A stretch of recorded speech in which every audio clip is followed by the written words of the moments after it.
Hello everyone. आज हम जो प्रैक्टिकल परफॉर्म करने जा रहे हैं वो है to measure the value of unknown capacitance with the help of de Sauty bridge. तो ये हमारे पास बेसिक सर्किट है डी सॉटी ब्रिज का। तो ये बेसिक सर्किट है डी सॉटी ब्रिज का। कोई भी ब्रिज हो वो जनरली व्हीट स्टोन ब्रिज पर ही बेस्ड होते हैं। उसका प्रिंसिपल ये होता है कि उसके दो आर्म्स जो होंगे लेफ्ट में और दो आर्म जो होंगे राइट में, उनको आपको बैलेंसिंग कंडीशन निकालनी होती है। और बैलेंसिंग कंडीशन उसको कहते हैं कि ये जो डायगोनल में आप देख रहे हैं यहाँ पर कोई भी करंट फ्लो नहीं करना चाहिए। तो यहाँ पर जो भी आप एक डिटेक्टर लगाएंगे जिसे आप नल डिटेक्टर कहते हैं, चाहे उसके लिए आप गैल्वेमीटर या कोई डिजिटल मल्टीमीटर भी यूज़ कर सकते हैं या किसी तरह का हेडफोन भी यूज़ कर सकते हैं। तो जब आपके इस आर्म में, जो डायगोनल आर्म है, जब इसमें कोई करंट फ्लो नहीं करेगा, तो जब इसमें कोई करंट नहीं फ्लो करेगा तो वो आपकी बैलेंसिंग कंडीशन कहलाएगी। तो उस बैलेंसिंग कंडीशन को सबसे पहले आप ड्राइव करेंगे इस पर्टिकुलर सर्किट के लिए। जब आप इसको ड्राइव करेंगे तो आपके पास जो फॉर्मूला आएगा, जो डेरिवेशन आपके पास है,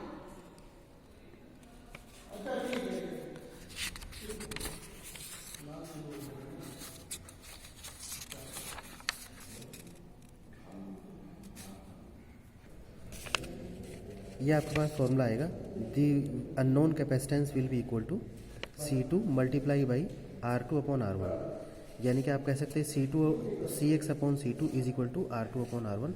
ये जो आपके पास कंडीशन आई है ये ब्रिज को बैलेंस करने के बाद आई है।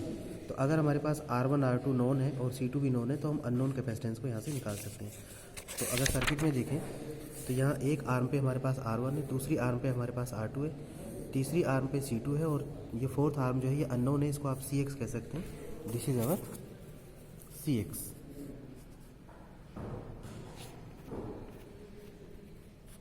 तो ये हमारा CX है, ठीक है।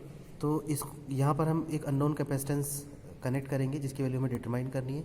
बाकी ये जो एरो आपको शो कर रहे हैं, ये सिंबल है, यानी कि वेरिएबल कैपेसिटर है, ये वेरिएबल रेजिस्टेंस है, ये वेरिएबल रेजिस्टेंस है।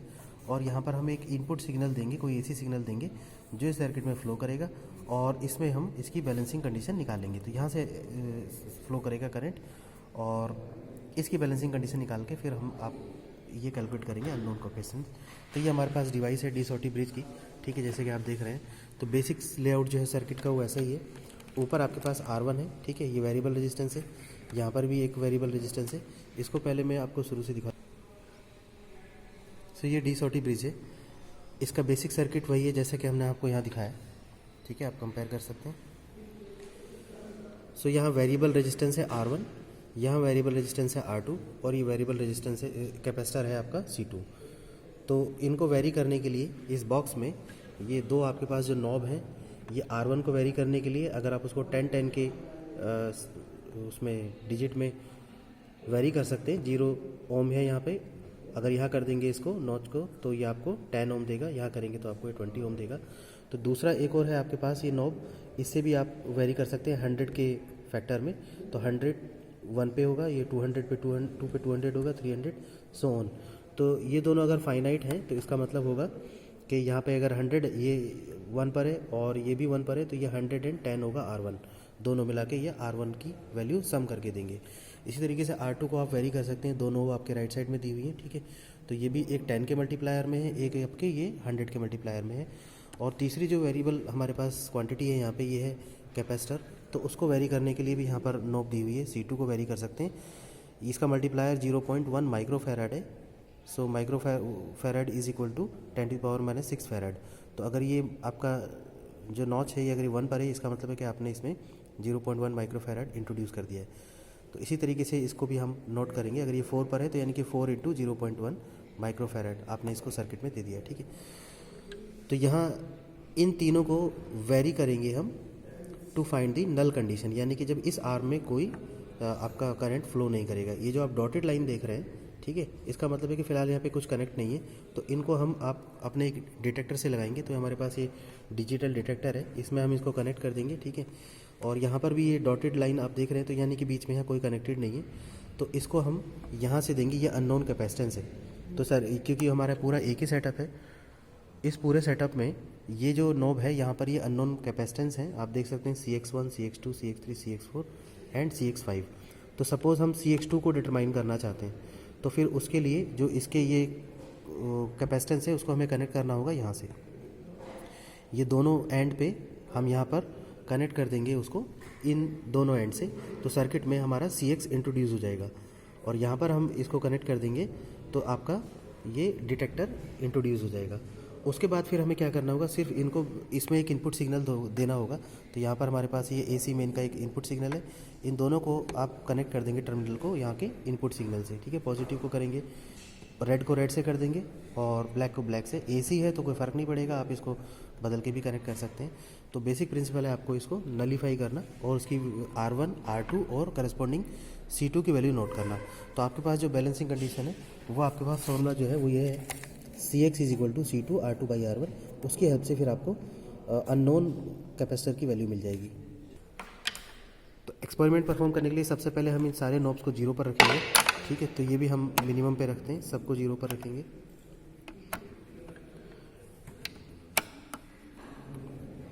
ये मिनिमम पे एम्पलीट्यूड कर देते हैं, सर्किट हमारा ऑफ है, ठीक है।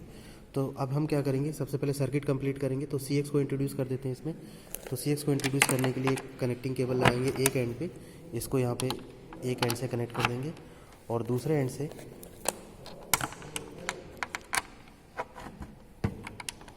आप इसको दूसरे एंड पे कनेक्ट कर देंगे, ठीक है। इस तरह से ये एक आर्म इसकी कंप्लीट यहाँ पर हो गई। एक आर्म ऑलरेडी इंटरनली कनेक्टेड है, सॉलिड लाइन है, यानी कि वो इंटरनली कनेक्टेड है इसी बॉक्स में। R2 भी इंटरनली कनेक्टेड है, R1 भी इंटरनली कनेक्टेड है। The only thing left is detector. तो इस यहाँ हम डिटेक्टर लगा देंगे, उसके लिए भी हम एक वायर यूज़ करेंगे। तो यहाँ हम इसको कनेक्ट कर देते हैं, तो दूसरी वायर से दूसरा एंड कनेक्ट कर देते हैं।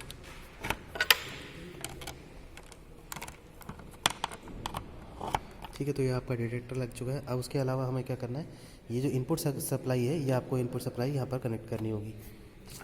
तो उसके लिए भी आप 2 वायर लेंगे, ठीक है। तो आप यहाँ पर इसको कनेक्ट कीजिए इनपुट सप्लाई से।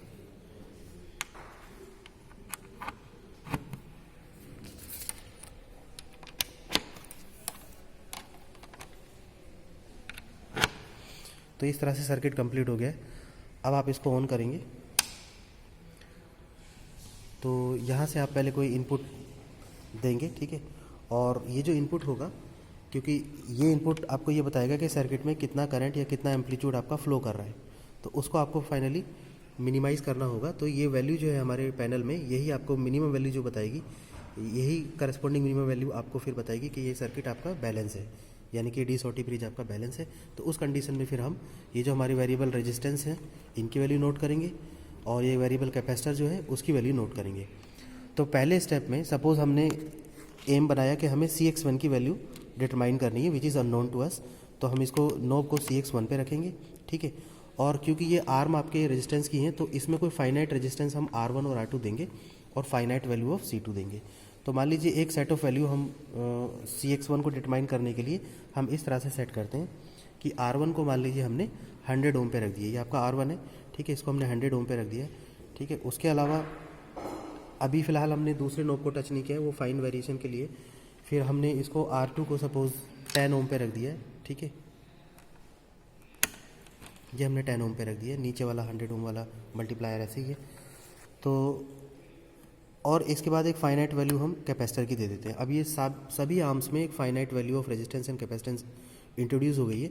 तो उसके बाद हम यहाँ से एक एम्पलीट्यूड बढ़ा लेते हैं, ठीक है। तो उस एम्पलीट्यूड को बढ़ाने के बाद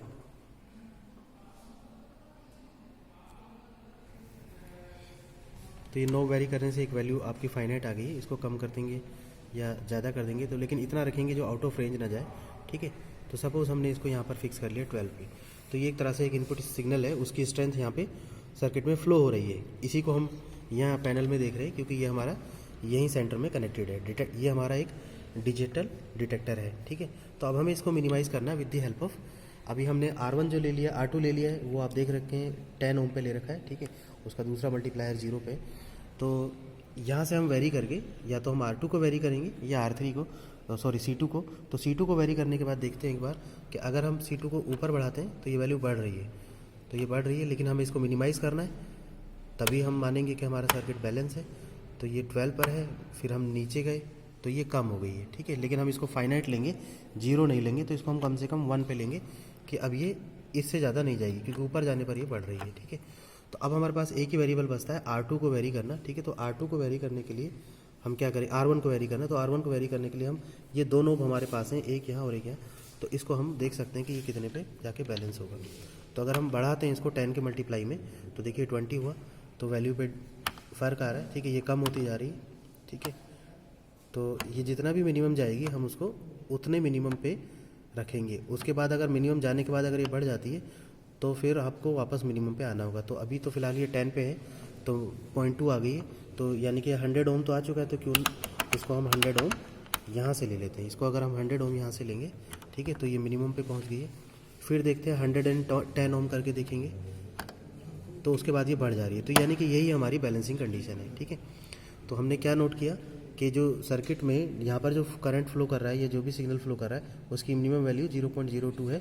वो किस केस में, जब हमने R2 को 10 पर रखा है और उसके अलावा दूसरा नोब इसका 0 है, तो R2 हमारा 10 है, ठीक है। हम CX1 के लिए मेज़रमेंट कर रहे हैं और C2 हमारा 0.1 है, 1 × 0.1 यानी कि 0.1 माइक्रोफैराड, बाकी ये हमारा 100 ओम है, ठीक है। तो R1 100 हो गया, R2 10 एंड C2 1 माइक्रोफैराड। तो हमारी जो रीडिंग आएगी वो ये आएगी, R1 आएगा आपका ये 100 ओम, R2 आएगा 10 ओम और C2 0.1 माइक्रोफैराड। इस फॉर्मूले में रख के कैलकुलेट करेंगे तो अननोन वैल्यू CX जो आ जाएगी 0.01 माइक्रोफैराड आ जाएगी, ठीक है। इसी तरीके से अगर आपको फिर ये एक्सपेरिमेंट इसके लिए करना होगा CX2 के लिए, तो अगर आप CX2 मेज़र करना चाहते हैं तो जैसे आपने CX2 पे किया तो ये देखेंगे कि वैल्यू एम्पलीट्यूड की चेंज हो चुकी है। इसको मिनिमाइज़ करने के लिए अब आप फिर से वही करेंगे, ठीक है। तो सपोज़ आपने R1 को यहाँ फिक्स किया हुआ है, ठीक है, तो हम चेक करके देखते हैं कि हम किसी और वैल्यू से इसको मिनिमाइज़ कर सकते हैं। अगर C2 से हम मिनिमाइज़ करने की कोशिश करेंगे, ठीक है, तो ऊपर जाने पे ये मिनिमाइज़ हो गया, ठीक है, तो 0.01 आ गया। तो अगर हम इसको फर्दर देखें फाइन ट्यूनिंग करके कि क्या ये और मिनिमम नहीं होता है, ठीक है, और इससे मल्टीप्लाई करके देखें तो इससे भी मिनिमम नहीं होता है, तो ये हमारी मिनिमम की कंडीशन ऑलरेडी यहाँ पर सेट है।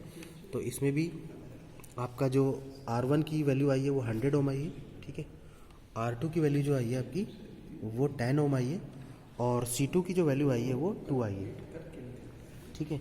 तो आपकी ये वाली रीडिंग आई है, R1 जो आया आपका 100 ओम आया, R2 जो आया वो 10 ओम आया, ठीक है। उसके अलावा C2 जो आया 0.2 माइक्रोफैराड। तो ये बैलेंसिंग कंडीशन में ये 0.02 आया जब जिसमें कि मिनिमम करंट फ्लो कर रहा है, ठीक है।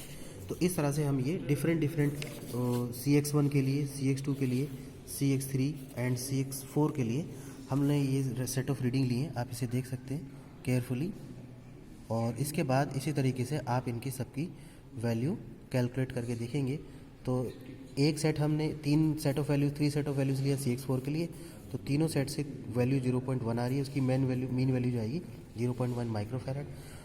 और CX3 भी हमने मेज़र किया, तो ये हमारे पास 5 कैपेसिटर थे, इसमें अननोन हमने इनमें से 4 मेज़र कर लिए।